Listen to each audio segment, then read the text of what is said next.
O alcalde de Ourense, ese home que está no mundo porque ten que haber de todo, ven de facer unha nova publicación nas súas redes sociais, non o esperaban, verdade? Na que solicita axuda pro sector do ocio nocturno.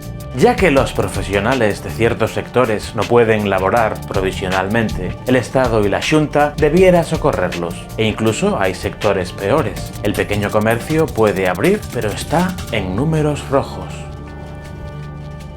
As traballadoras e traballadores do sector cultural deixaron de queimar momentaneamente billetes de 500 euros, un hobby que ten esa xente a que lle sobran os cartos, para celebrar que por fin un cargo público preocúpase polos seus traballos na hostalería.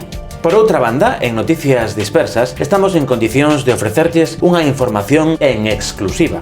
Segundo puidemos saber,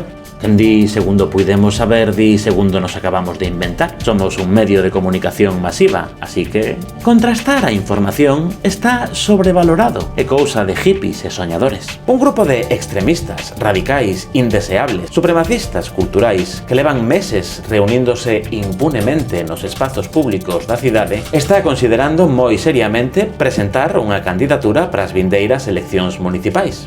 Se ese señor pode ser alcalde, calquera pode selo. Foi todo pola nosa banda. Seguiremos informando.